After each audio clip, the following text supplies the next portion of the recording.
Good morning, countrymen and women. Good morning. Fellow countrymen, it's not quite often that well-meaning citizens from different political, social, professional, and ethnic backgrounds meet for a common cause. We all agree that Uganda is beyond being at the crossroads, rather drowning ocean bottom as we all look on. Our convening here aims at letting the public know that unless we do something this time, not only shall we be considered a dead generation, but the spirits of our ancestors will haunt us forever.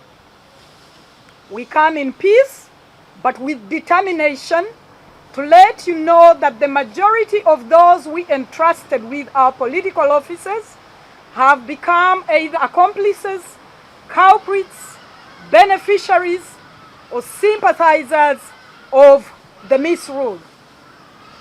In our attempt to bring sanity to our pal, we wish to ask government to avail us with practical measures of job creation for its citizens, to avail the public the practical measures of fighting corruption. As for the Parliament, we ask you to amend the Administration of Parliament Act to match our economic status. When our economy goes up, we can even buy each one of you a private jet. But to also let you know that Ugandans can live without you, and that you can't live without Ugandans. We have a series of activities ahead of us, among others to ask Ugandans to reach out to their leaders, especially members of Parliament's homes, appreciating them for the great works they have done for this country. We call upon citizens to boycott religious places where the corrupt prey from and share the loot with some religious leaders. Media houses should stop hosting government officials with corruption scandals. We call upon cultural institutions to desist from accepting the loot disguised as donations to such cultural institutions. We call upon citizens to move with whistles and blow them everywhere they go, everywhere they meet those leaders they deem to be corrupt and incompetent, among other peaceful activities that aim at making Uganda a better country with opportunities and equality for all. We must make corruption and our leaders, incompetence very costly.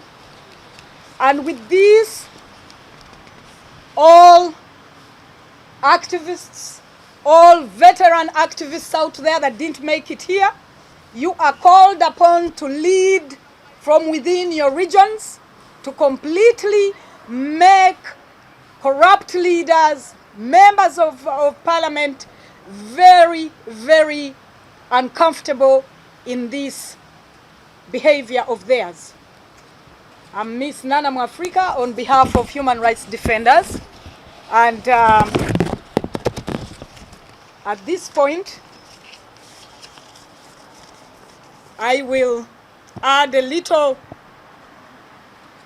of the thinking of all these men and women here about this day. This day is when Ugandans are called upon to say enough gets to be called enough.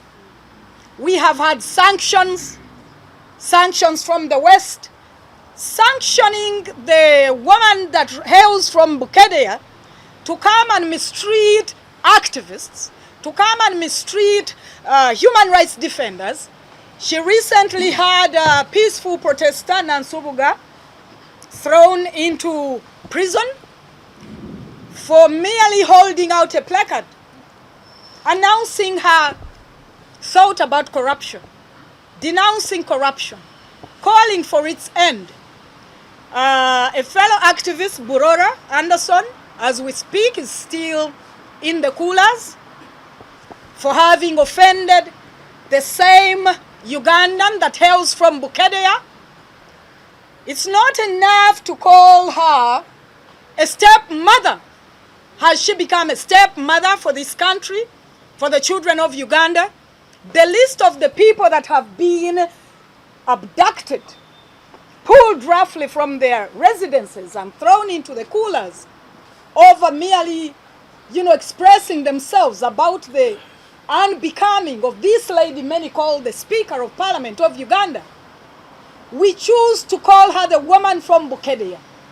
We have arrangements with people of Bukedea to straighten their statement on what they sent this mother, who has become a stepmother, to do in the house that Ugandans expect hope, expect legislation. We have many among peaceful activities. We have arrangement to completely go ahead to visit each region where most of the named corrupt government officials hail from. We cannot go into the detail on what we will do. The legal means, the means that are within the basis of human rights that we shall use to make corruption completely costly. We hear that the head of state of Uganda is positioning himself to be at the forefront, at the front line of fighting corruption, even when we see him appointing ex-convicts in institutions like URA, and we are saying we will not take the confusion anymore. We need practical measures that the head of state is deploying to fight corruption, which many believe he is the architect of.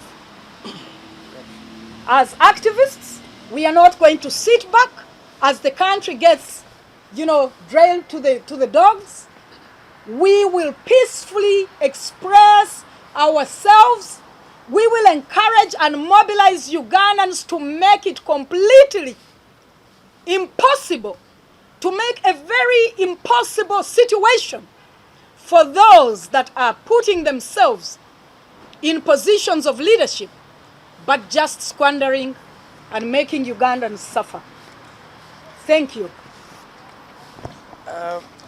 Colleagues, each one of the members here present will say a word or two, but in particular, I think to emphasize